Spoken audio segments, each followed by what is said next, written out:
Hey everybody, what's up? This is Phil from Zaid Comics. I am the writer and co-creator of Magic Cop, which is in demand on Indiegogo right now. And of course, I'm just one half of the two best looking brothers in all of comics. And today we are joined by a good friend of mine, Billy Tucci, the legendary Billy Tucci, creator of She, who has his campaign up right now on both Indiegogo and Kickstarter. His newest uh, step into the She universe, back into the story, She Return of the Warrior. Thank you for joining me, Billy. Thank you so much for coming on. You got it, bro. Forgive my lights, but you know how it is, man. Yeah, Drawing comics, right? yeah, you need that. Got to work. Of course, yeah. You're working, getting that hustle on right now. I know you're always pumping out great work. But she is back. Yeah, right. It's crazy, isn't it? I mean, we have a real short campaign, and it's a dual campaign. And the campaign's only 21 days, but I think we're 12 days in, 11 days in, or 12 days in. We have 9 days to go, Hmm. and we're over $82,000. Yeah, altogether that is insane. So, I mean, I'm pretty excited, especially for the little amount of time that it's been on. Hmm. So I'm pretty psyched about it. I got to tell you, I'm real psyched. And now, though, I got to tell you, when it first started, I was hoping us to hit that, hit our goal, which was $20,000 combined. Yeah. And now that we did that, though, well, between you and I, you really need like 40 grand to do it with shipping and everything Hmm. like that.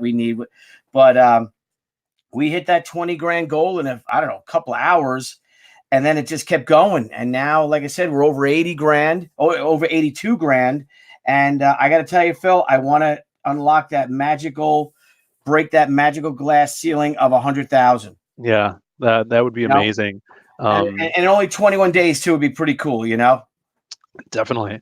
Hail to the chat, everybody. Thanks for tuning in. 4 o'clock Finches says the tooch is loose. What's up, Finch? It's awesome. The two Um, vintage. I'm sorry, vintage. I apologize. it's okay. So yeah, you and I met in Chicago earlier this year. Yes, we Um, did. I had seen you on Ethan's stream and a bunch of other ones, and you're doing crowdfunding comics was awesome. It's an awesome way for you guys to give back to the community, let people come on, and you're kind of one of the reasons I started doing streams like this on my channel also, because I had a lot of help from people going on their streams, and I wanted to give back kind of. So I reached out to you, and when I met you at the convention in Chicago, I think it was Comic Con Revolution, I Yes, it picked up was. this, the 25th anniversary She. I got one of those. Oh, thank you for that. Yeah, those books, I can't, and thank you for Beautiful that. Those cover. books blew out, man. I couldn't believe it. But then Yeah, again, this has been a year of surprises.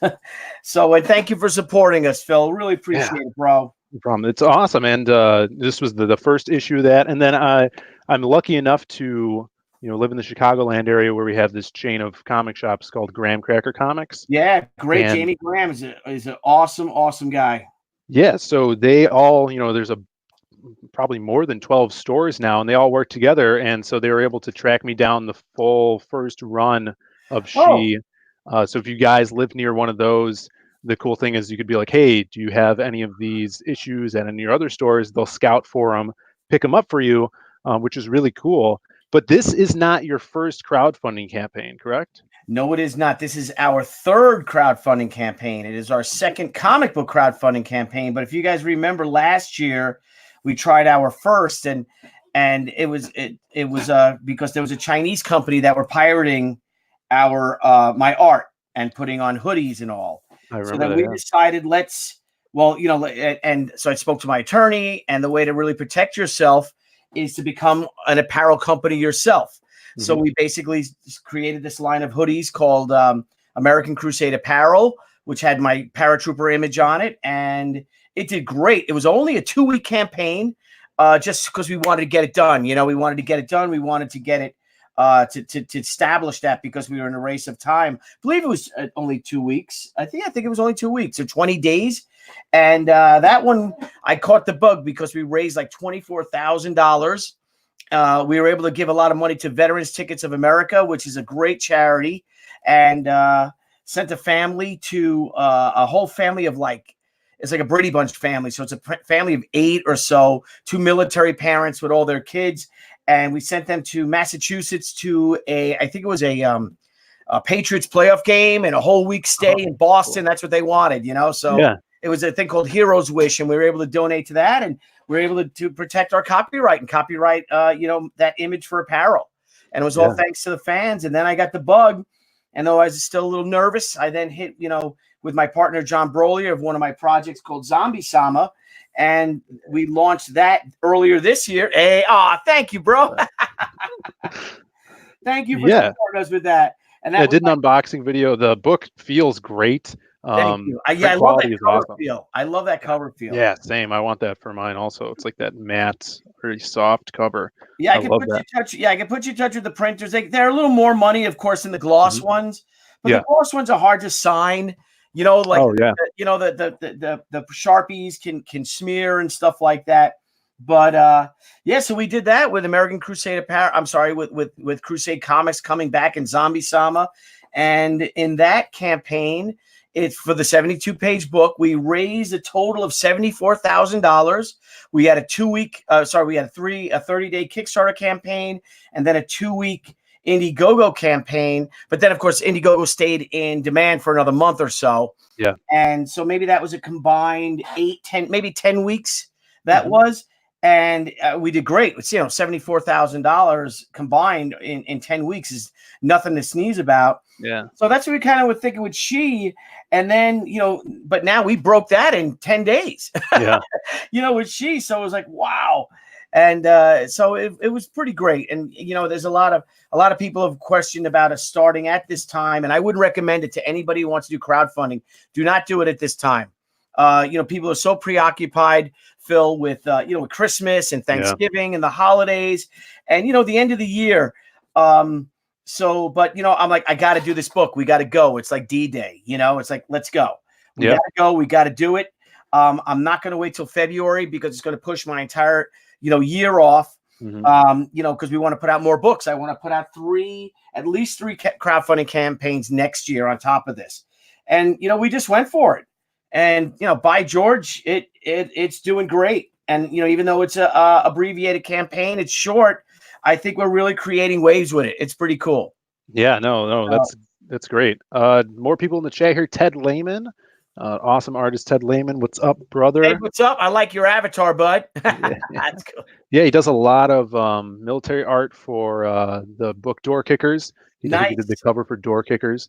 And then also Skits Comics says, I met Mr. Tucci in '94 at the Diamond Comics Seminar. Dude, all right. Well, that's so funny because that Diamond Seminar in '94, if anybody saw about a month and a half ago, somebody was auctioning off on Heritage Auction the original cover art to She the Way of the Warrior #4. Wow. Now people know me. I really don't sell my original art. And I have sold it, though, to really close friends, fans who've become friends and all. And someone alerted me saying, hey, your original cover art for this book is up. And I'm like, that's not my original cover art. I have the original cover art for that. I never sold it. What it was, and he might remember, is it was a Xerox on cheap cardstock. Wow. The Way of the Warrior #4 cover, because that was our first retailer summit, and we had no idea what the hell to bring. We didn't know what to do. So they're like, oh, you got to have some kind of giveaway. So we ran to the Kinko's and made these cheap, 11 by 17 Xerox copies of, black and white Xerox copies of the covers. And, and one of them, some guy thought was an original and was selling it. So it was crazy. That's insane. Crazy story, So. Yeah, that is crazy. But yeah, it brings us back to She. That's why we're here. And that's basically where everything started. For you, doing the self-publishing independent comic of She back in the '90s, and basically kicking off the bad chick era, going on through the '90s, leading to great comic book characters, and for you, crossovers with Marvel characters, stuff like that. That's awesome. And, on my show, I usually try to show my audience of where people started, how you basically got and fell in love with comics. So what was kind of your romance with getting into the comic book industry, and why comics? Okay, well, it started, I got to tell you, I think I went to a flea market, and there was the giant-sized Spider-Man. It was a giant-sized Spider-Man, and on the front, the cover was sort of a homage to Paul McCartney's Band on the Run. And you had Spidey and Werewolf by Night and Ghost Rider and Iron Fist and a bunch of these characters in a spotlight against a brick wall. And then on the back cover of that was a collection of printed Spider-Man stories. Mm-hmm. And on the back side of that was all the villains. You had the Orb, and I'm trying to think. Moebius was there. Morbius. Moebius is the French guy, and that just hooked me, man. It just hooked me. Then I started buying the Star Wars comics. Then I really got into a lot of the creepy and eerie books, the black and white art. I love Frank Frazetta. Then I got into, of course, the war books really were my passion. When I was a kid growing up, I loved two things. I loved, military stuff and monsters, the Universal monsters. Yeah. And if you see my studio today, that's all it is. It's just World War II stuff. Well, I guess in my hunting, my hunting trophies and stuff, and monster stuff. So that's basically what got me into that. And then the more I got into, the more I grew, and I got into junior high school and all, and I started to, you start to develop as an artist. And I really loved comics. And I got to tell you, Phil, I stepped away from comics. The better artists I got, the farther away I stepped from comics. And that was because I wanted to do them. Yeah. But looking at, John Buscema and Joe Kubert, my heroes, Frank Frazetta, I can go Frank Miller, the Daredevil stuff. Yeah. Dave Stevens, when The Rocketeer came out, that blew me away. I felt that I could never do this. I could never afford to do this. I could never do these books. Yeah. And then I was in college, and one of my classmates came in with the Amazing Spider-Man number 300. It was 1988. And he brought this book, and I'm like, what is that? And we're just looking at comics and all. And he's like, check this guy out. This guy's amazing. It was Todd McFarlane. And I looked at that, and his style was so original, so different than the standard comic stuff. It wasn't as, his anatomy wasn't as good as George Perez's, anywhere near it. His storytelling was a little crazy and chaotic and all, but they're like, no, this is the biggest selling book in comics right now. Yeah. And that's what convinced me that I said, you know what? I can do this too. And that was the book that got me back into comics. I went to the comic shop to try to buy it. That book was already $10. But this is probably, but what was on the shelf was Spider-Man number 301. And I bought Spidey 301. And that's the first book I bought. Man, let's see if it's 88. Yeah, 90. Let's see, it was 87. maybe 6-7 years. Yeah. And there was no looking back for me from there, bud. Now I want to, talk about that. Like, here's the Spider-Man 300, correct? Yeah. And then you recently did this little homage piece with She, which I love the backstory, because you're so passionate about that issue. You just talked about it, bringing that up, and then this awesome homage piece with She on there. Really dig that.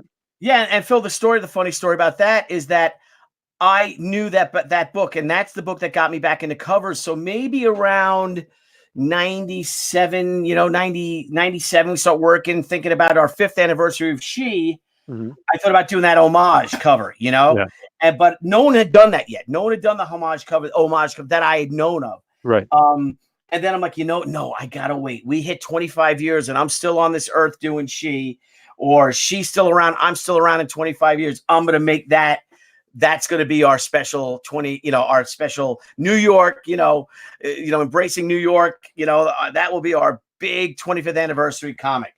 And we did it at New York Comic Con, and we did it on, we found a printer. We did it almost exactly the same paper stock and cover stock as the original. Yeah.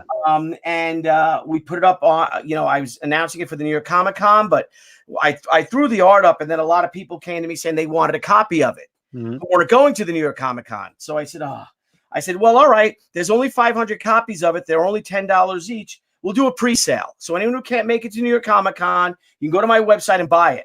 Bro, 400 people bought it in like 7 hours. We had to stop it. I only had 100.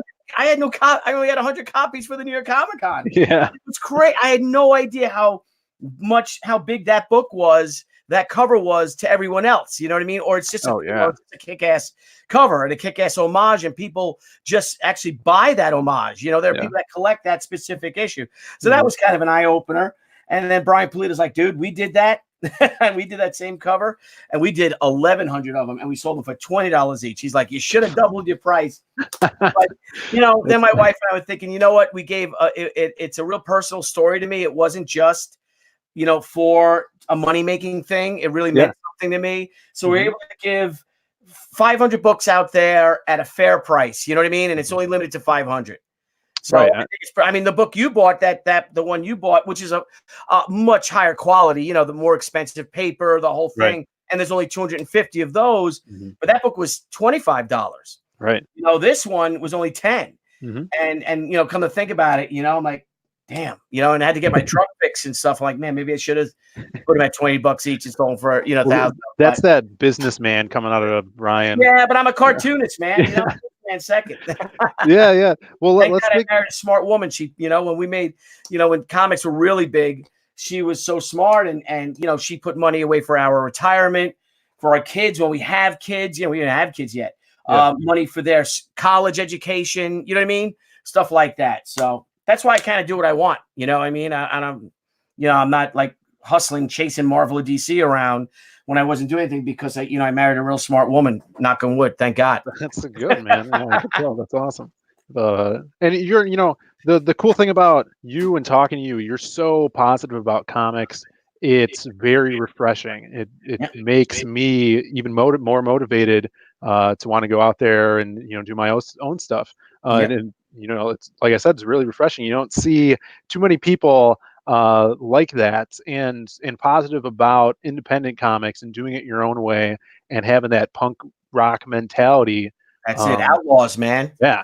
You gotta be And outlaws, like Brian's like that, but EVS is like that. yeah, There's a lot of people like that are positive, that had that great positive attitude. Peter Cimetti, man, just go down the line, But a lot of guys get a lot of crap for it, and we all got into this, and we all watch these streams, and we all buy comics because we love it. It's fun. It's escapism.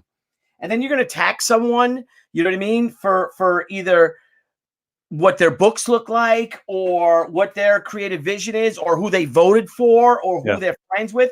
And like I said, you're a young man. I'm 53 years old. I don't have time for that crap.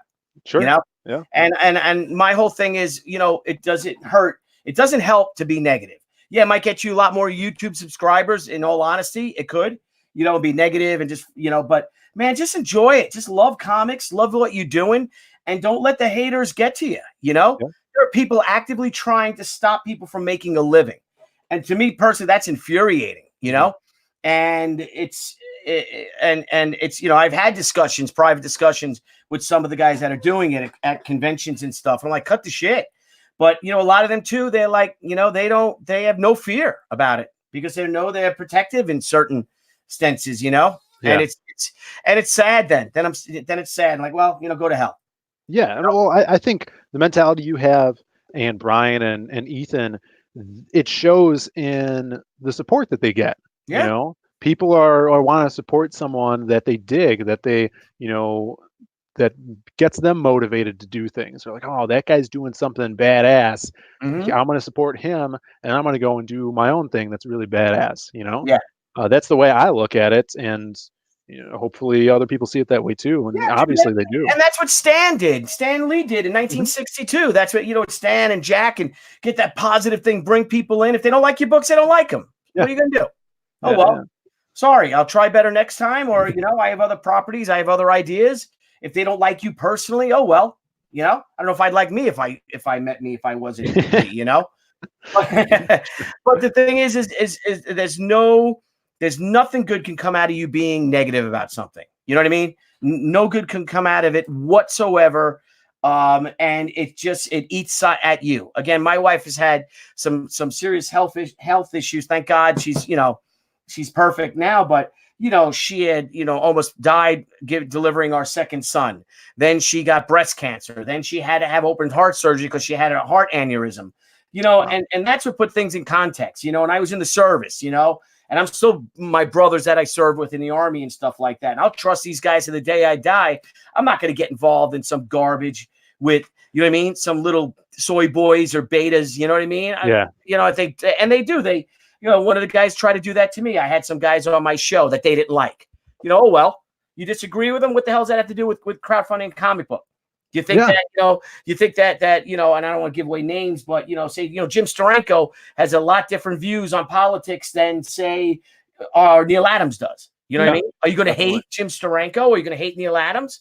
If you want to make fun of him, because it's always fun to make fun, having good jests and stuff. You know what I mean? Yeah. But the mean-spiritedness and the actively trying to ruin someone's life is unbelievable. Yeah. It's really unbelievable. Sorry, and I'm getting negative, talking like yeah, that. it's wacky, but we have to just keep moving forward and make the stuff we're going to make, and see that all those people are going to come over and get our stuff because it's cool and that we put a lot of work into it. That's right. Don't let anyone tell you what you can't do. You're an American, for God's sakes. And even you Canadians out there too. So yeah, let's take a look at the campaign page for She, and kind of like pitch this new story that we're doing here for people that may not know about the character and the specific story. Yeah, so basically what our story is, and there's a video there if you want to run it, but the story is, we were really successful with She. We did really well for a decade, published about 100 issues. I got to do a count. I've never done a darn full count. But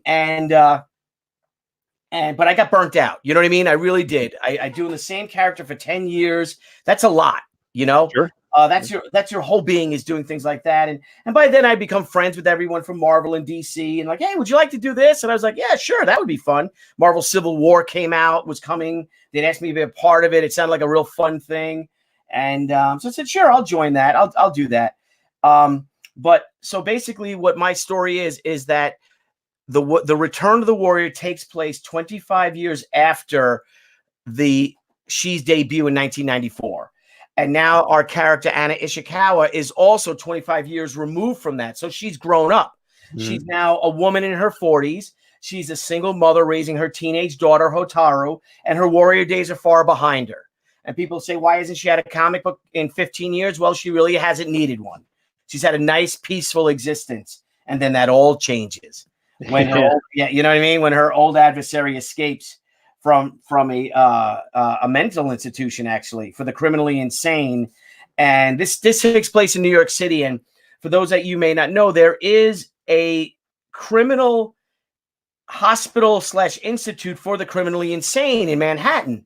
And like David Berkowitz, the son of Sam, is there. A couple of these notorious killers, people that are just crazy that murderers are not really fit for jail, are sent there. And now you have Masahiro Arashi, who the self-styled modern-day samurai, literally, he's now suffering from dementia, and he blames, rightly so, I guess, Anna Ishikawa for his incarcerated existence. Yeah. And he's now reverted back to his younger, more violent self, and he's literally obsessed with her, with her. And he escapes, and now he's coming after her. And it's the story about Anna and this doctor, Arashi's doctor, how they are trying to stop him before he can get to her daughter, Hotaru. Because now Arashi has progressed, but he remembers Anna as being, 22 or something like that, not 45, 46. And that's why he sets his sights on her teenage daughter.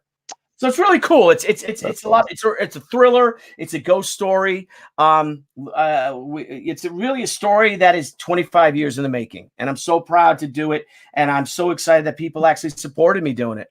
This is great. We're kicking ass, and I can't wait to share. I can't wait to share this story. And I hope anybody out there watching, if you guys wouldn't mind, supporting us, we'd really appreciate it. Even pledge, if you can pledge, of course. If you can't, share it on your social media. It would be a big help to us. Yeah, sharing helps, guys. Yep, sharing really does help. And if you haven't read She, I suggest go finding some issues, picking them up, read through it. It is so 90s. It's awesome. The action is great in it. The blood, that first time when you see she has killed that thug on the balcony, and the symbol is painted in the blood on the Oh yeah, wall. yeah, yeah, yeah. Oh, I got chills. It was awesome. And Yeah, it I'm was like, fun, and we did all that, way back in the day, and Brian Polito and I, and we had these strong female characters because you got to remember when she first started, Wonder Woman didn't even have her own title. Now, really? I Wow. believe, yeah, Wonder Woman didn't have her title, but I believe Catwoman did. But that was Jim Ballant doing it, and I think Chuck Dixon was writing it, and they were doing Catwoman right, and Jim Ballant's artwork, a lot of fun, sexy, no holds bar, Yeah. action and violence and just fun, badass, really Selena Kyle, how she was, Mhm. unapologetically a feminist that she was. And wouldn't take crap from any men. And I did both. We came out with She and Lady Death like that, and we got so much resistance initially. I mean, I got turned down by a bunch of Yeah. publishers. I brought it to them first, telling me girl books don't sell, female leads don't sell, and I finally said, I'm gonna do it myself. And Yeah. Well, 3 million of comics course you later, I'm remember. talking to you. Yeah. and 5 languages and 3 Eisner losses. Nominations, brother. Yeah, 3 nominated. Right. I changed. My wife saw that on my Twitter thing. It said 3. It said 4-time Eisner loser. So I wrote another Eisner for a Batman story I wrote and drew. And it's like, you're not a loser. I'm like, I am a loser. I'm not. And I said, she's like, please just change it to nominee. So I changed it to nominee. So We have from the chat here, 4 o'clock vintage says everyone loves a hot MILF. yes. I agree. Yeah, with that. yep. And that's what she is. She really is that. And that's what we, well, like I said, I've been with my wife for 30 years. And got my Lawrence of Arabia on. I was watching Lawrence of Arabia. It's one of my favorite movies of all time. It's a pretty good one. It's, oh my God, pretty good. So anyway, so yeah, with Annisette, I've been with my wife for, like I said, 30 years. She's never looked more beautiful to me. And she really is. She's stunning. She's a knockout. And I'm like, well, heck, why not have a comic character grow up? They all don't have to be these little, 19, 22, year old waifs. Why not have a beautiful, mature woman, that's still sexy and is strong. And, she's a lioness, So, yeah, so you never see that. You never see that in comics or in cartoons. Simpsons have always stayed the same. This is really cool where you're jumping, not even and in time, right? Yep. And it's canonical. Yep, and you're going to see her here. You're going to see her here. I'm even drawing. I'm not saying that this is a cover. Might be an Indiegogo exclusive cover. I'm not saying that, but I just might be working on something like that as a gift, as a thank you gift to all of our Indiegogo backers.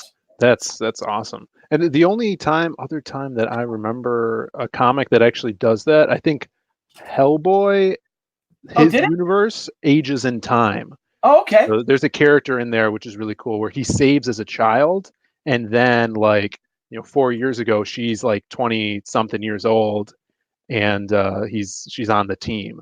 Oh, that's cool. Yeah, so I really love stuff like that. Yep, me too. Now, are we gonna see Anna in that kind of like that first panel from She #1 where she's sitting there with the light all over? I'm trying to find that page. Oh, and she's meditating in the nude. That's how the Sohai Warriors used to meditate, actually, though. That's why I put that in there. I didn't know there's going to be such controversy over it. And I remember I got a call before the book came out from the Comics Code Authority, and basically telling me I had to pay $750 an issue to have the Comics Code Authority approval. Wow. Thing on it. I'm like, oh wow. First they called and I never really paid attention to it. I'm like, oh, the Comics Code, this is cool. And then they start like badgering me because they wanted my money, but then they're telling me what I can put in my book. Yeah. So I'm like, wait a minute. I'm like, so I'm talking. I mean, all these insane censorship. Mm-hmm. That was, these archaic things from the, the 50s that they were still forcing Marvel and DC characters to do, and anyone else who abided by the Comics Code Authority, and all the independent guys were doing it, all like Valiant and all the bigger.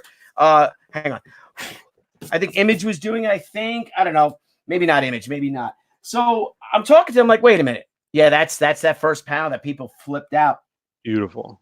And then I'm like, wait a minute. So do I need to do this to get into comic shops? And the guy said, well, technically, no. But, Right. but if you want the Comics Code Authority badge on it, you have to. And I'm like, yeah, I don't think I need the Comics Code Authority badge. Bam. Hung up. Yeah. And they folded a few months later or something like that. That's awesome. Now you could say that you single-handedly took down the Comics Code Authority. Yeah, it was all my fault. Right. I single-handedly did. They needed my $750. Skits Comic asks, what size paper does Billy work on? I work on 11 by 17. I work on, this is actually, I love the texture. I have my own Crusade art boards. If I got one here, see, I'll have my, here's a commission I'm working on for someone. So I'll have my Crusade art boards here, if you guys can see that. If I could switch two cameras, I could switch over to my desk camera. But yeah, so that's a Crusade Comics art board. It's 11 by 17 Bristol that we had made. But right now I'm doing this particular cover on, is this DC paper or Marvel paper? Jimmy Palmiotti gave me a whole bunch of paper. This is DC paper. So I had this DC paper to do that. I'm not saying that I'm doing a cover, but if I was, just I might be doing it on DC paper. Yeah, exactly. Yeah, so that's what it is. It's 11 by 17. I know some artists work bigger. John Brolier, actually for Zombie Sama, Phil, John Brolier drew double the size. He actually put two because he just liked drawing in that big size. And he drew. Oh, this looks better. Look at that. Those eyes look even better. See if I can zoom. That's great. It's looking better. Okay. It's all a work in progress. So, but yes, I think Amanda Connor in the past, I know she's worked on smaller paper for deadlines and things like that. Yeah. But for the most part, everyone works on these standard comic art boards. Yeah, I'm working with an artist right now for a project that's coming out next year, and we did a 4-page short story together, and he was working on the bigger size 11 by 17, and then he's like, I'm going to try to work on smaller and see if it takes less time. And I was actually talking to Dan Fraga, and he's doing Masters of the Multiverse, the He-Man comic at DC right now. Okay, and that's what he's doing. He's working on comic book size paper. And he's like, yeah, I thought it would be quicker, but it's not. And it just makes my fingers hurt because I'm drawing smaller. And so I told my artist, I'm like, this is what Dan says. And he's like, Yeah, because even like at conventions, the sketch covers, it takes me longer to draw on a sketch cover or on an 8.5 by 11 piece of paper as opposed to drawing on the big paper. Because it's pretty much just as much work, but it's actually even more because you're trying to cram more detail into a smaller area. Right. Yeah, that's it's really interesting. That like when I was, no one tells you when you're just a comic book fan that these are drawn really big, and then you see original art and you're like, this is awesome, it's huge. Exactly. So cool. Exactly. The first time I got some of the pages back from that artist for a different story, and they were the big pages. I'm like, this is awesome. They're framed in my bedroom. It's the coolest thing to see. But yeah, look at this page right here. This is what's going on this page right here. Okay, so there, I can't give away too much, but that is the first of the she killings that we know of. All right. So, and we're introducing the police officer Joe LaBianca. There's Anna and her grandfather, and there's a poor chap that's gotten his throat slashed by the she killer. Bringing back the she killings from 25 years before. That's where Anna gets word of Masahiro Arashi's escape. I like the outfit that Anna's wearing here. It's kind of like a throwback to her like vigilante outfit. Yeah, and it's just it's a fun tartan pattern, and it's spring, so she's got to be dressed appropriately for the spring. She can't be wearing summer clothes. And do I have this right? When you were younger, before you did comics, you were actually in the like fashion world, right? Yeah. Well, it's the funny thing is that I grew up in the garment industry. My mother and father had a clothing manufacturing shop. My father passed away when I was 5, though, and my mother kept it, going. So I literally grew up in the fashion industry. I worked there all through high school. I would be, I pressed all the clothes, I bagged them, I did underpressing. Worked on sewing machines, fixed them, it was a real working shop. We called it the sweatshop, actually, which pissed my mother off it. But in the summertime, you're working on winter clothes. You know what I mean? So it's really hot in summer. So and then I went to the Fashion Institute of Technology for illustration because I wanted to go to school for illustration. And I went to the School of Visual Arts first, and they were all dudes that looked just like me there. And then I went to the Fashion Institute of Technology, which was 8 girls to every guy. And I said, I'm going to that school. Sounds like yeah, and that's where I met my wife.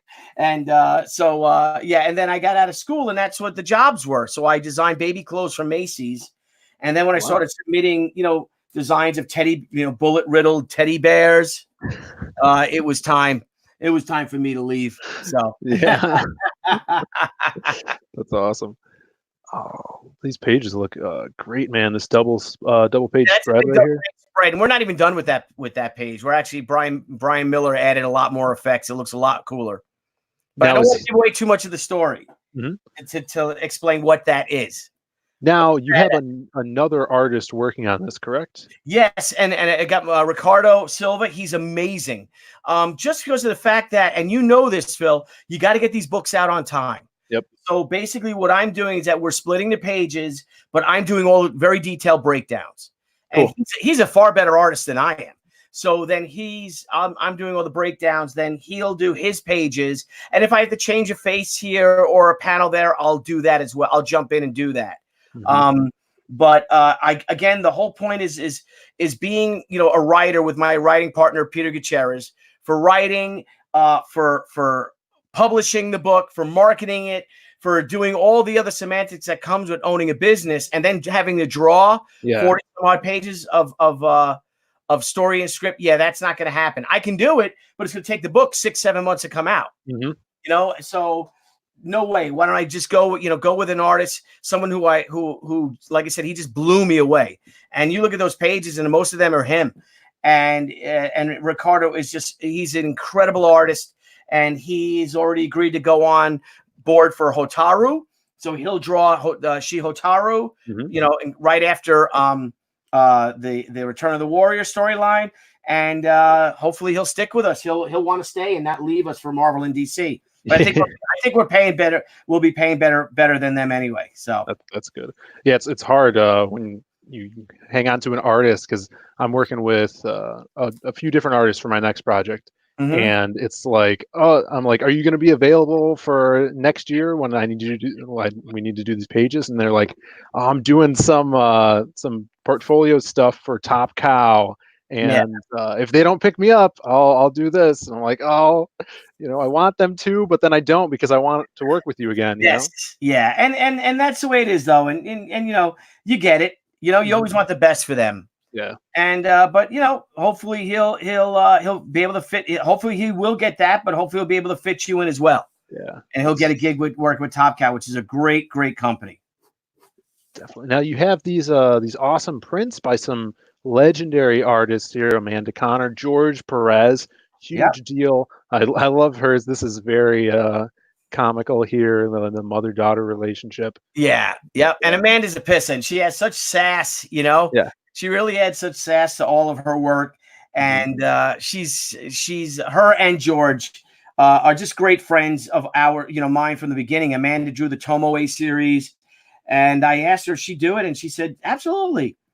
And she just sold that cover art. She just sold that art for $6,000. So she's like, do you want to sell the art and help your campaign? I'm like, no, Amanda, you're gifting me a cover. you sell it. And then she sold it for $6,000. I'm like, oh, all right. But I'm like, great for her. That's amazing. Yeah, good for her. But even if I gave her the money, technically that would have looked really cool on our campaign if they had to buy it through ours, because we would have had $6,000 more like the first day of the campaign. But I can't complain. We're doing great. I think that's for everybody that's trying to do a campaign. Having some traditional art in your book is really good, so you could sell it and help out the campaign more. Absolutely. It's a big thing. That's why I still draw. I mean, I've never tried the tablet, or anything like that.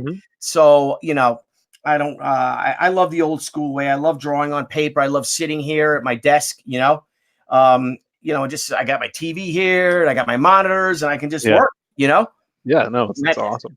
It's I love watching traditional art being drawn more than digital art. I believe also it's very, I don't know, it's something about it I think it has more soul yeah, because but it's physical. digital art's cool though. Seeing these Oh guys, yeah. the digital art, and I've been watching some of the the Friday night videos that have been going on past couple of weeks, and just the guys drawing stuff and with the and they got the blue line on the computer and then they draw with the with the ink over it. I find it fascinating. It's a totally different monster. The things Yeah. you could do in one compared to the other, it is very, very, very cool. Yeah, and I know it's easier and I know it's faster, but I like this. Yeah, definitely. Oh, are you doing patches? Yeah, we're doing patches. We just gave the patch was a giveaway. Those are actually coins. Oh, cool. Those are our silver anniversary coins. One's a Tucci Trooper coin, and the other one, of course, is the She 25th anniversary coin. Yeah. Those are doing great for us.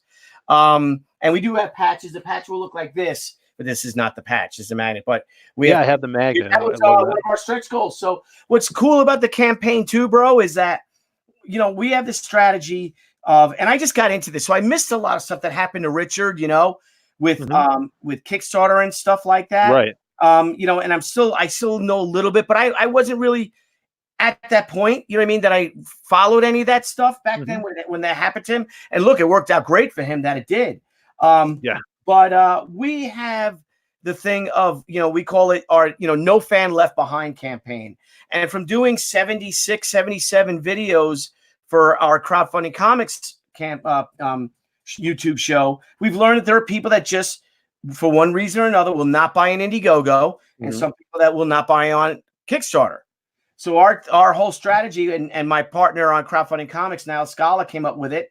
He's like, you got to call it No Fan Left Behind. And I'm like, oh my God, that's perfect. That's our No Fan Left Behind dual crowdfunding strategy. Yeah, and something super positive and, yeah, exactly. Hitting everybody. What would Stan do? That's how you look at it. What would Stan Lee do? So we had that campaign, and then and what's cool though is that both Indiegogo backers and Kickstarter backers all benefit from one another. So we hit our $80,000 stretch goal. Everyone gets all those goals, regardless of which campaign is in the lead, has more backers. So it's so I think it's cool. And again, I got to tell you, man, I just want to be positive about it. I want to have fun doing this, and I don't have time for that crap. I really don't. Someone has to say something to me, they could say it to my face. You know what I mean? If they got a problem with me, then we could always discuss it. You know what I mean? I know. Face to face. You know what I mean? Like that. That's all I'm going to say about that. Yeah. But for the guy who got death threats on him too, you know what I mean? For being friends with certain people. When I have the FBI show up my house on a, you know what I mean, on a right before New Year's or right after New Year's, tell me that some dude wants to murder me and my wife, Yeah, it's a bunch of BS. It's a little too far. And I'm like, who the hell is this punk, Yeah, someone you don't even know, you've never talked to. Never heard of him. Yeah. I've never heard of him. And then I find out that he's threatening me. And thank God the fans actually saw it and notified the FBI, Yeah. But weird, just freaking weirdos, Definitely. That's what Ethan calls them, weirdos. Bunch of weirdos. Yeah, well, they are. You threaten somebody, online that you're gonna shoot them and kill their wife and everything. You're a freaking weirdo. And that's the least, you know what I mean? The safest thing to call someone. Yeah. You're a hell of a lot worse than that. Yeah, you won't get castrated for calling someone a weirdo. Exactly. Look at me getting all negative. I'm getting all negative. Sorry, Phil. No problem, brother. This is your stream. So so this is, are we seeing, getting back to this double page spread, are we seeing like how in the old comics where she would see, like, the reader sees these old ancient warriors on the battlefield? Yeah, that's a dream scene. That's a dream scene. Awesome. Yeah, so something is happening while she's having that dream in the real world. I love it's sort of a warning with the ghosts. Oh, cool.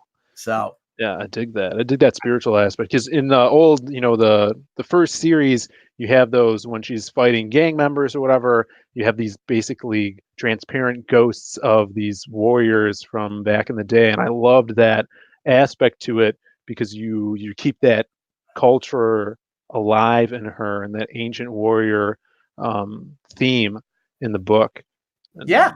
Yep. And they're like her ancestors, her guardian angels, Yeah, I was just gonna guardian say. are and are protecting her, are guiding her, So there's a lot to that story. You see it once, but when you read the story, and especially when you finish the Hotaru book, which is the second half of that, then you really see what that is. So Yeah, sweet. Yeah, this is awesome, man. I'm I love, so sword fighting, guys, samurai swords and battles in New York City. I mean, it's freaking cool, man. yeah, of course. Daughter, Anna and her daughter don't get along, but there's a lot of scary stuff in it too. Cool. How big of a part of this story is her daughter going to be? She's very big. She's very big. It is Anna's story though, because I got to tell you, and I'm so glad I had Steve Perros come in, my writing partner, because the book was really Anna was the least interesting character in the whole book.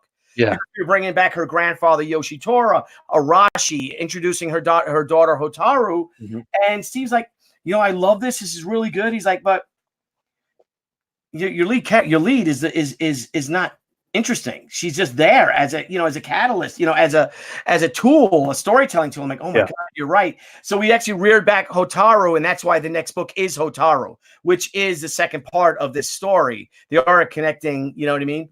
A connecting arc. And so thank you for Steve that I was able to do that, because she's a fun character. It's fun writing a 16-year-old little, sassy, high school, little badass that you'll find that she is, and she is too, though. So that's because she has no idea of her mother's past, she has no idea of anything. She was never taught any of it. Oh, that must be fun to write. Yeah, so it is, and it's like rediscovering the character all over again, which is cool. Now you have a bunch of like tiers and perks on this page. How are you finding? Because this is like the most tiers I've seen on a campaign page. I'm sorry, I know it just kept growing, because that's all Brian Polito's fault, because he's I'm the he's the guy for that, man. Yeah, but I mean, it works. It seems like it's working. Talk to Debbie, Brian's wife. It's like, okay, we have to do this, we have to do that. You know what I mean? And yeah. I'm like, okay.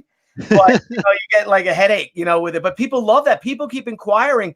Well, can you combine these 3 covers, or can you do this? Oh, cool. Want more, and we're actually adding more tiers for Cyber Monday. Oh, awesome! And that's been an exclusive for one of our crowdfunding platforms. I'm not saying that I will.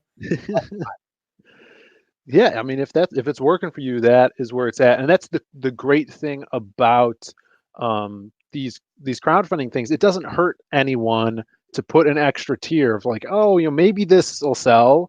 Maybe we have this really rare thing and we only want to sell one of them.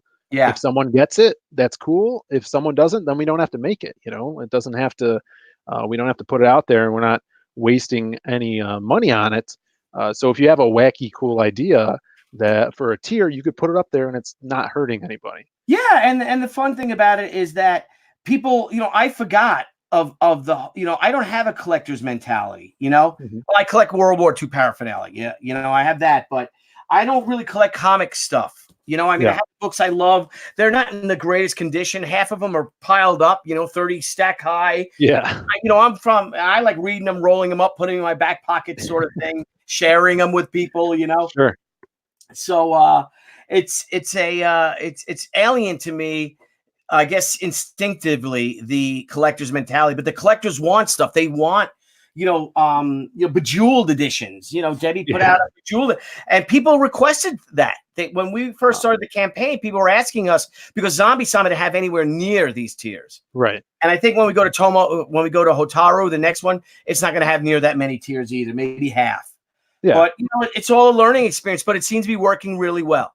Right. Right. I mean, that's the whole thing, what Brian's been doing for years is trying new things and switching it up for the next one. Now we got metal covers. Now, we're going over here with things like that.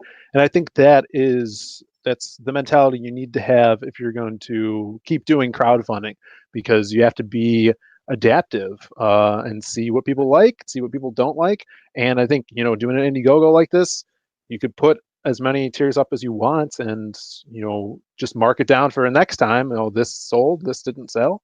And all you adapt. It's all it's a living creature. These campaigns. Yeah, definitely. Um, yeah, so this book you're selling though just a regular book for 25, right? Yeah, they're all signed. It's a Mhm. 48 page book. It's prestige format. We're the best quality paper you could buy, the best cover stock, and again, like I said, they're all signed. Mhm. And that's your standard one, the regular She, Return of the Warrior. But then again, you get the perks. You get all the stretch goals that have been covered. I think there's 8 of them, or maybe 6 of them or so. Yeah. And you get all that, and you get the digital version as well. Oh And man. that's our lowest. Well, that's not the lowest tier. I think there are some books that are less money.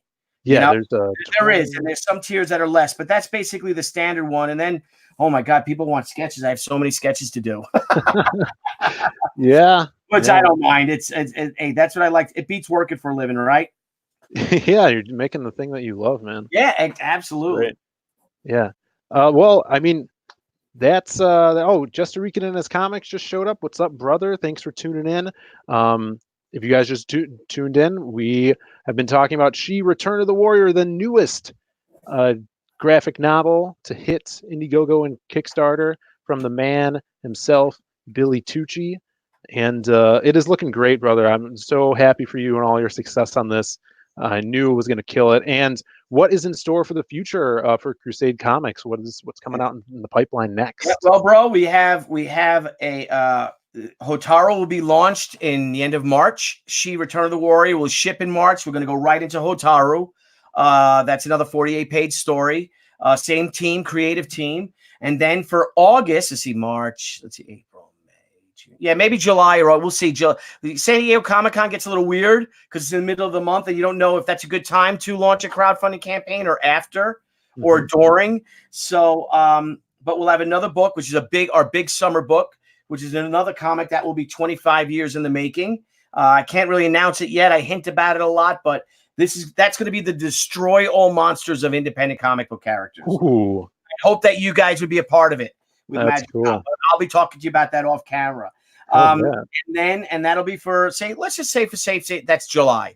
And then come October, we will launch the 25th anniversary Shi Senryaku Writer and Artist Edition, which will be an oversized hardcover of our Eisner Award losing series. But it's going to have all the original color scans of all the original black and white art. That book, I guess, will be 100 pages. And let's see, 36. Yeah, 36 and another 36. So yeah, that'll be about 100 pages. And that's our book for the fall, for October. Wow.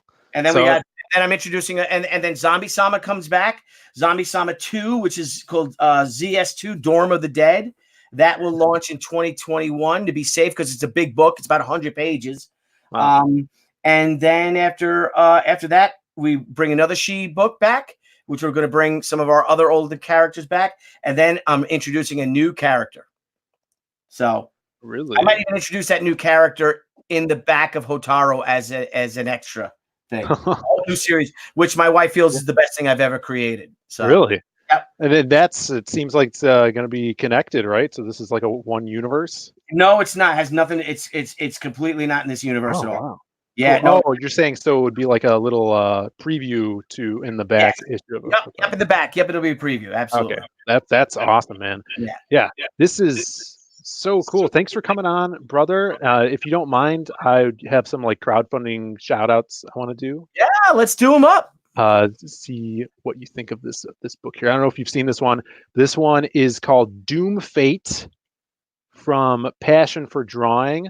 No, I haven't seen that. Oh yeah, this is awesome. It's like a Dungeons and Dragons hyper fantasy, violent comic book that follows this chick, this badass babe barbarian Nice. named Valeria, and there's a whole lore behind it. Passion, has been working on this for a while. This is his baby.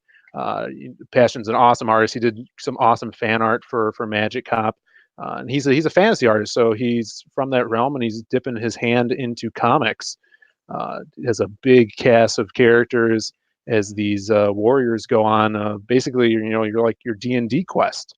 That looks gorgeous. Yeah, he's also a great colorist. He colors his own work, and He's working on some other Comicsgate books with people doing concept art, and he's just putting a lot into here. And the cool thing about that is if you are, I think, one of the first 100 backers. Yeah, he's net 95 right now, so you guys still have a chance to get into this raffle. He's raffling off the original art of this double page spread here for Wow. one lucky backer. That is one of 100. So that is, I've seen the original art. He's doing a lot of it digitally, but some big pieces he's doing traditional, and he was working on this on stream, and it is just killer. This like these zombie orc guys. And then he's, another cool thing about this project, guys, is if you're a fan of Comicsgate and all the creators in it, he has a bunch of trading cards drawn by creators in the community. Joe Ball, we got Vinny Tartamelli, Sweens, Narwhal, and Simon Potier. So he colored a lot of these cards as well. And every time he gets into a new stretch goal, it unlocks a new card. That's awesome. Yeah. Well So, done.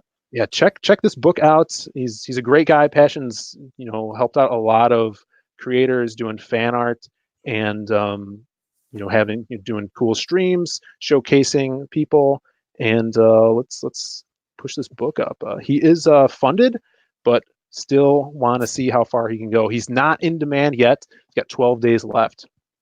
So check that one out, guys, if you can. Yeah, and that's the thing, Phil. The people don't realize how expensive these books are to put out. Some people don't. A lot of people do. You know what I mean? Mm-hmm. And it's obvious how they're coming through. But it helps you then start working on the next book. Mm-hmm. And shipping is so expensive. Once again, with us, like you said, our book is $25, but that's shipping's included. You don't pay an extra shipping price if you're domestic. Foreign, we had to. Yeah. But in regards to domestic, it's just it's free. Shipping's included in that price. That's great. Yep. So but that all adds up, bro. All that stuff adds up. If people, if you guys could please check these books out, help everyone out, that's doing it. And if you got it, and like I said, not everyone has a lot of money. I had to pull back from my from pledging to a lot of books and supporting a lot of books myself, aside from getting them on our show and all, just right. because of how expensive it is to put out a book, right? Same, yeah. I'm sorry. Yeah. No, I know how it is. There's books that I'm like, man, I need to back that, but I got to look out for the shipping. I got to pay my artists for books that are coming out next year and stuff like that, and colorists. You've got to pay so much money in advance before your campaign even launches. Mm-hmm. And so bear with us. Definitely. Yeah. Of course, if you can, because we really want to go forward and start working on our follow-up books. Yeah, I'm really excited about this, to see what you have coming down the line, and excited to get all my stuff in order to start showing off, because that is fun. And that brings me to Magic Cop here. Proudly backed. Yes, thank you so much, Billy. I really appreciate it. When we were hanging out over here, I was helping you pack up your table. I was hanging out all weekend. That's right. You brought my stuff to the hotel with me. Thank you. You're like, hey, could you help me bring this stuff over to the hotel? I'm like, only if I could show you some pages of this comic that I'm working on. And you're like, yeah, of course. So we went over there, and then you got me a double tree cookie, which was awesome. Yeah. for lugging a suitcase. Yeah. Here's a cookie, kid. The cheap bastard that I am. Yeah, it was like the Mean Joe Green moment where you threw me the jersey, but it was a cookie. So, I showed him some preview issue pages, which we had printed up. Oh, actually, I have. I should send you one pilot issue here. It's got 12 pages of Magic Cop story, and then a preview of my next IP, which is called The Lost Pages, and that's going to be really cool stuff that's coming out. But this is Magic Cop, guys. If you are interested in it, it is a mix between Miami Vice and Halloween Town, monsters and magic, following the story of Iggy Cromwell, who's a new Magic Cop detective in the city of Ambrosia, investigating the death of a mermaid prostitute. He has to work with his new Wolfman partner who's on the verge of retirement to track down the killer. Nice. So check it out, guys. Yeah, look in the updates here because we've broken some goals recently. Oh, this is a cool new panel of our main antagonist, Bone Oh, that's Daddy-O. gorgeous. Yeah, I was super proud of my brother for pulling off this stuff. I'm laying out the panels now for him, and for this page specifically, I was looking at like Stephen Bissett Swamp Thing stuff, where he does like a lot of those profile shots with nothing behind them. I'm like, oh, I want something like that in there. So I give him some instructions on that. And then we reached 100 backers, so everybody is going to get this kind of postcard from Ambrosia that is backing the comic, and bookmarks, and we got a bunch of stuff coming down the line also. So if you guys are interested, definitely back the book, and if you can't back, share it out. Like Billy always says, that helps a lot. Yep, it does. It really does. Yeah. So thanks for coming on, Billy. This was a blast. I'm glad we were able to hang out again. My pleasure, buddy. Thank you so much for having me. Thank you guys for joining us for this. Yeah. Great luck with it, brother, and happy Thanksgiving to everyone out there. You too. Where could online, Billy? You know, I'm on Twitter. I'm on Instagram. I'm Billy Tucci. I'm on YouTube. I have a Billy Tucci YouTube channel. Also with our crowdfunding comics panel, which we have. I'm sorry, a crowdfunding comics page. So we have that. And I'm on Facebook. And I guess if you just Instagram, YouTube, Twitter, Billy Tucci, you'll find me, man. Yeah, awesome. Hail, brother. And you guys, if you haven't already, press that subscribe button, hit the like button, and we do these every week with new creators. So ring that bell for notifications so you know when we are going live. And again, thanks, Billy, and have a great Thanksgiving, everybody. We will see you next time.